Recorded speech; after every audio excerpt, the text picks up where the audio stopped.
ஒரு 2 பேர் நல்ல அழகான பிசினஸ் பண்றாங்கன்னு சொன்னால் அவரை கெடுக்கணும் என்பதற்காக வேண்டி எந்தெந்த இடங்களோடு தொடர்பு கொள்ள வேண்டுமோ அத்துணை இடங்களை நாங்கள் தொடர்பு கொள்கிறோம். இது ஒரு முஸ்லிமுக்கு நிலைமையா?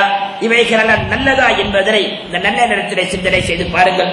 நபிகள் நாதர் ஸல்லல்லாஹு அலைஹி வஸல்லம் சொன்னார்கள், மன் சத்தர அலா முஸ்லிமின், ஒரு மனிதனுடைய சிறை, ஒரு முஸ்லிமுடைய சிறை ஒரு மனிதன் மறைக்கிறார் என்று சொன்னால் அவருக்கு தெரியும்.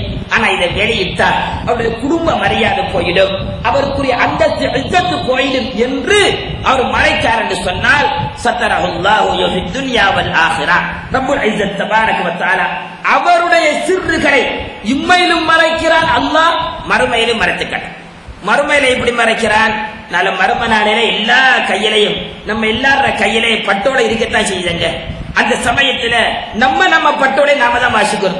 இந்த இடத்துல இவ்வளவு குத்தம் செஞ்ச மற்றவெல்லாம் பார்த்து சொல்லுவார், ஆளை பார்த்தா நல்ல மாதிரி இருந்தாரு, இவ்வளவு குத்தம் செஞ்சாரா என்று நம்மளை பார்த்து பரிஹசிக்கக்கூடிய அந்த காலகட்டத்திலே ரப்புல் இஸ்ஸத் தபாரக வ தஆலா நம்ம சிறுகளை வெளியிடாத மாதிரி இரகசியமான முறையில் ஆக்கி விடுகிறார் என்ற கருத்தை நபிகள் நாதர் ஸல்லல்லாஹு அலைஹி வஸல்லம் சொன்னாங்க. எப்ப என்று சொன்னா ஒரு மனிதனுடைய சிறுகளை நாங்க மறைக்கின்ற பொழுது ஹஜ்ரத் அபூபக்கர் சித்திக் ரலியல்லாஹு அன்ஹு ரசூல் அக்ரம் ஸல்லல்லாஹு அலைஹி வஸல்லம் அவர்களுடைய இறுதி நேரம், வஃபாத்துடைய நேரம், சக்ராத்துடைய நேரம் ஸல்லல்லாஹு அலைஹி வஸல்லம் ரொம்ப கஷ்டத்தோடு இருக்கிறாங்க.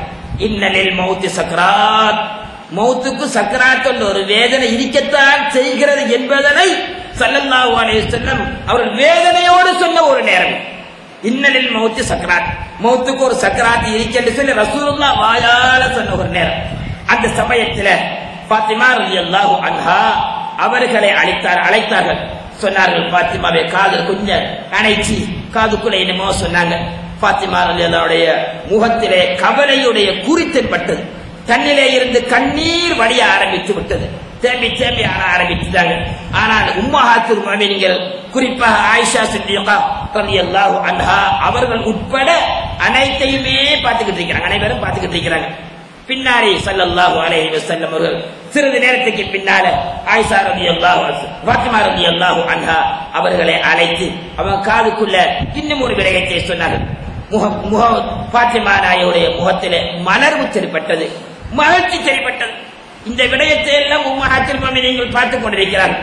ஆனால் என்ன நடந்தது எதுவுமே கேட்கவில்லை. காலம் கடந்து விட்டது. ஸல்லல்லாஹு அலைஹி வஸல்லம் அவர்கள் வஃபாத்தாகி விட்டார்கள். ஒரு நாள் ஃபாத்திமா ரலியல்லாஹு அன்ஹா ஆயிஷா சித்திகா ரலியல்லாஹு அன்ஹா சொன்னாங்க, என்னுடைய ஆயிஷா சித்திகா ரலியல்லாஹு அவர்களே, நான் அன்று சில விஷயங்களை சொல்லாமல் இருந்தேன், நீங்களும் கேட்கல. காரணம் என்ன? எனக்கும் என் தந்தையார் ரசூல் ஸல்லல்லாஹு அலைஹி வஸல்லம் அவர்களுக்கும் நடந்த ஒரு ரகசியமான விஷயம். நீங்களும் ரகசியத்தை கேட்க கூடாது என்பதற்காக நீங்களும் கேட்கல, நானும் அந்த ரகசியத்தை சொல்லல. என்ன நடந்துச்சு தெரியுமா? ஸல்லல்லாஹு அலைஹி வஸல்லம் என்னை அழைத்தார்கள். என்னுடைய ஈரக்குலத்துண்டே என் உசிரே இரக்கத்தோடு சொன்னாங்க, என்னுடைய தந்தையார் ஸல்லல்லாஹு அலைஹி வஸல்லம் அவர்கள், மகளாரே, நான் உங்களை விட்டு பிரியக்கூடிய காலம் மிக நெருங்கி விட்டது என்று சொன்னாங்க ஸல்லல்லாஹு அலைஹி வஸல்லம். என்னால தாங்க முடியல, என் தந்தையார் என்னை விட்டு பிரிய போறாங்களே, இவ்வளவுக்கு என்னுடைய பொறுமையின் வாசலாக இருந்த ரஹ்மத்தின் ஆலமீன் உலகத்தை விட்டு போறாங்களே என்ற கவலை நான் தாங்க முடியாதனால என் கண்களிலிருந்து கண்ணீர் வடிய ஆரம்பிச்சிருச்சு. இந்த கவலையோடு நான் இருந்தேன். அந்த சமயத்திலே நான் ஸல்லல்லாஹு அலைஹி வஸல்லம் மீண்டும் என்னை அழைத்து சொன்னாங்க, ஃபாத்திமாவே ரலியல்லாஹு அன்ஹா, நான் முதலாவதாக சென்று விட்டாலும் எங்களுடைய குடும்பத்தில என்னோடு முதலாக வந்து அடையக்கூடியவர் நீங்க என்று சொன்னாங்க ஸல்லல்லாஹு அலைஹி வஸல்லம். அது மாத்திரமல்ல, மறுமையில நீங்கள் பெண்களுக்கு தலைவியாகவும் இருப்பீர்கள் என்று சொன்னார்கள் ஸல்லல்லாஹு அலைஹி வஸல்லம். இந்த அழகான அருமையான வார்த்தையை கேட்டு என் மனம் பூரித்தது. இந்த 2 சம்பவம் தான் அங்கே நடந்தது என்ற கருத்தை ஃபாத்திமா ரலியல்லாஹு அன்ஹா சொல்லி இருப்பாங்க என்று சொன்னால், ஒரு முஸ்லிம் மற்ற முஸ்லிமுக்கு செய்ய வேண்டிய கடமைகள் என்ன என்பதை நாம் சிந்தனை செய்து பார்க்க வேண்டும். மேலான அல்லாஹ்வுடைய நல்லடியார்களே, நாம் எல்லாம் வாழக்கூடிய இந்த நாடு 3வது இனமாக அமைக்கிறது. ஒரு முஸ்லிம் என்று சொன்னால் இன்றைக்கு ஒரு பயங்கர கண் கொண்டு பார்க்கக்கூடிய ஒரு நிலைமை. இந்த நேரத்தில் கூட நம்மளுடைய சிறுகளை பகிரங்கமாக பத்திரிகையிலும் வேறு மேடைகளிலும் முஸ்லிம்களுடைய நம்ம ஒரு கட்சிக்காரனா இருக்கிறார் அல்லது ஒரு இயக்கத்தை சார்ந்தவராக இருக்கிறார், முஸ்லிம்களுடைய நிலைமைகளை, அவருடைய அறிவுகளை, வளர்வுகளை, வாலிபருடைய நிலைமைகளை பகிரங்கமாக அப்பட்டமாக நாங்கள் எழுதுவது பேசுவது இவ்வளவு பெரிய அவமானமான விஷயம். இன்னைக்கு இது நடக்கக்கூடிய விடை என்ன தெரியுமா? இதனால மற்றவர்கள் எங்களை அதாவது இழிவாக கருதுவார்கள், நம்முடைய சமயத்தை கலாச்சாரத்தை இழிவாக நினைப்பார்கள். அல்லாஹ் பாதுகாக்க வேண்டும். நாம தவறு நடக்கலாம், நம்மிடத்திலே தவறு இருக்கிறது, சமுதாயத்திலே தவறு இருக்கிறார். ஆனால் இஸ்லாத்தை இணைப்புப்படுத்தி இஸ்லாத்திலே நிலைமைகளை அதாவது நம்ம இழிவான முறையிலே எழுதக்கூடியவர்களே தயவு செய்து நிறுத்திவிடுங்கள். அல்லாஹ் உங்களுக்கு ரஹ்மத்து செய்ய வேண்டும். ஏனென்று சொன்னால் ஸல்லல்லாஹு அலைஹி வஸல்லம் சொன்னார்கள், மறும நாளையிலே நரகவாதிகளை நான் பார்த்தேன், மேராஜிலே இரவு நான் பார்த்தேன், அவர்களுக்கு செம்பினால் நாங்கள் ஆக்கப்பட்டிருக்கின்றன, சொரிச்சல் வியாதி பீடிக்கப்பட்டிருக்கிறது, சொரிகிறார்கள். எந்த அளவுக்கு என்று சொன்னால் அவரிடத்தில் இருந்து சதைகள் எல்லாம் வெளிவந்து விட்டன, உடலிலே எலும்பு மாத்திரம் தான் இருக்கு. அப்பதான் கேட்கிறாங்க, அல்லாஹ்வுடைய மலக்குகள் கேட்கிறாங்க, என்ன இப்படித்தான உலகத்துல மற்றவருடைய மானங்களை வாங்கினீங்க, சத போற மாதிரி வாங்கினீங்க, சமுதாயத்தில் நடமாட முடியாது, அந்த குடும்பங்கள் தலை தூக்க முடியாது, அந்த பிள்ளை படிக்க முடியாது, அந்த பொம்பளை பிள்ளை வாழ்க்கை நடத்த முடியாது, அந்த மனுஷன் வியாபாரம் செய்ய முடியாது. இப்படியான காலகட்டத்திலே இந்த அநியாயங்கள் செஞ்சீங்களா இல்லையா?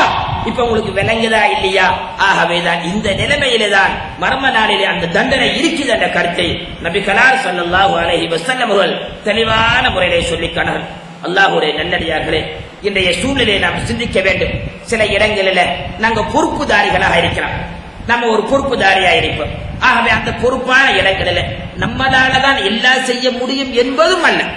ஒரு ஊருடைய சேவையாக இருந்தாலும் சரி, ஒரு பொது இடத்துறை விடயமாக இருந்தாலும் சரி, நாங்க தான் எல்லாத்தையும் செய்யணும், நம்மளை விட்டா வேற யாரும் செய்யக்கூடாது அப்படிங்கிறதும் அல்ல.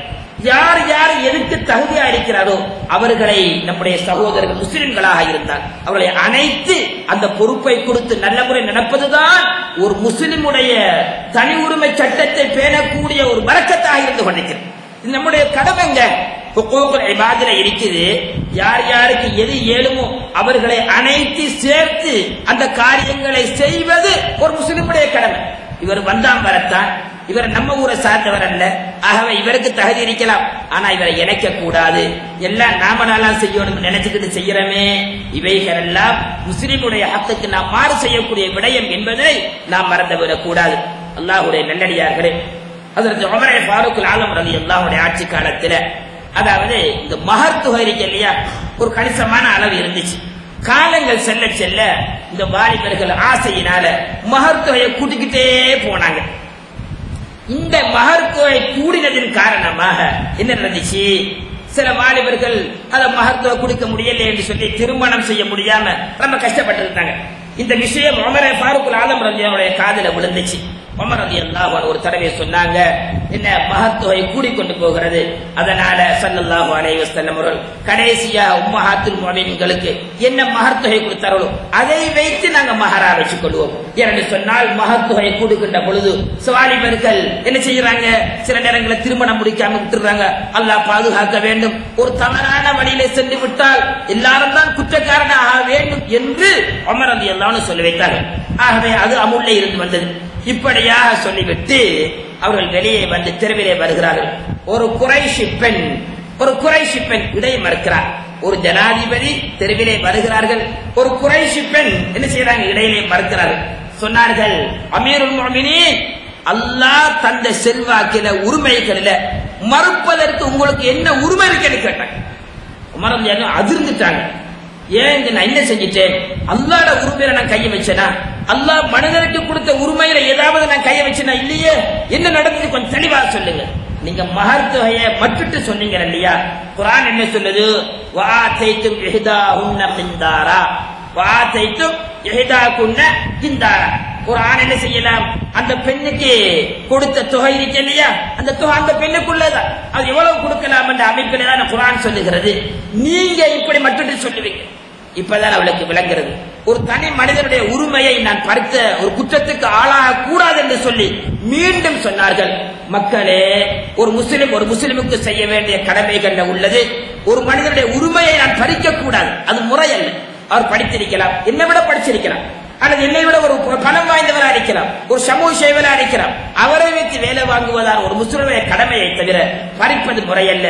அதனால இந்த பெண் தனக்கு ஒரு பெண் என்ற அடிப்படையில தனக்கு கிடைக்க வேண்டிய மகத்தை இப்படி குர்ஆன் வசனத்தை வைத்து சொல்கிறார்.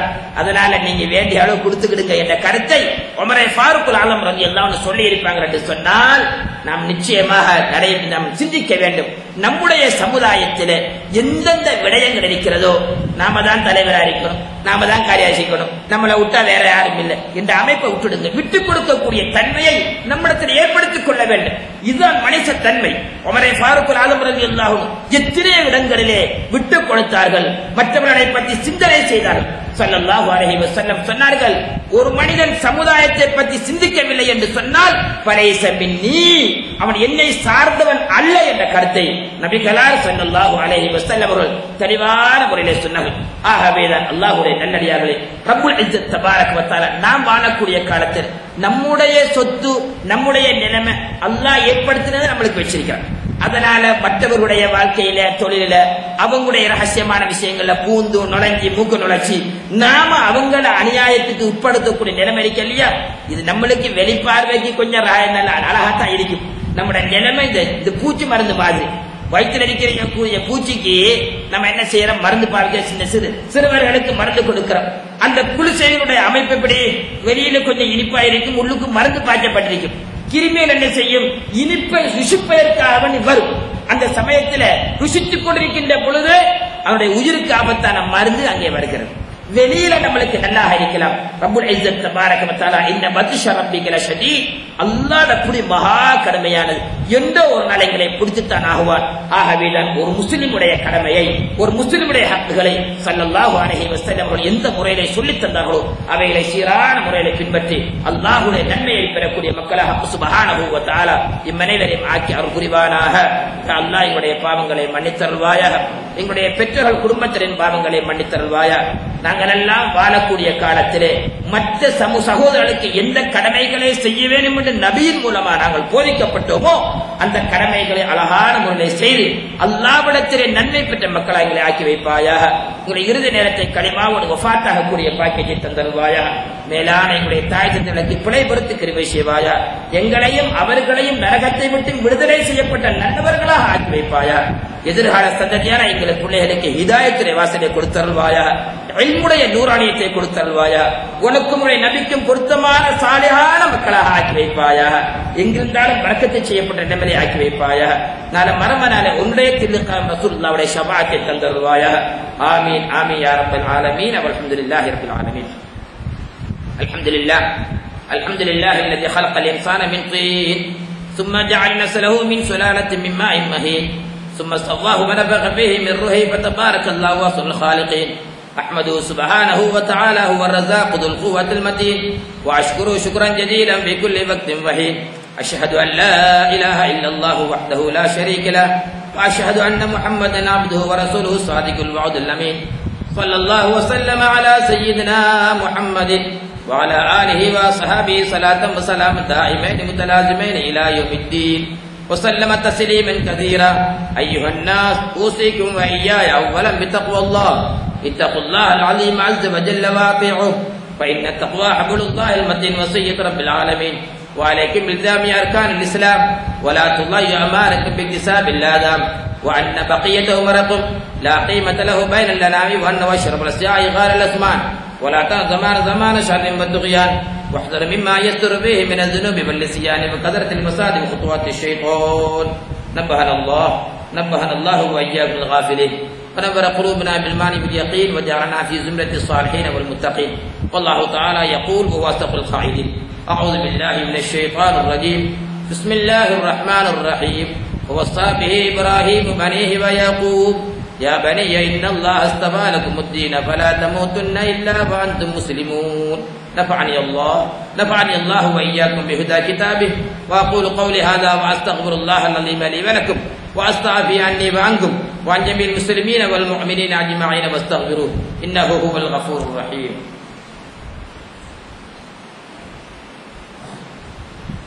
اللهم صل على سيدنا ونبينا مولانا محمد وبارك وسلم عليه. الحمد لله الحمدلله الذي خلق يوم الجمعة سيد الأيام وحجة مبرورة للفقراء لنا وأشهد أن لا إله إلا الله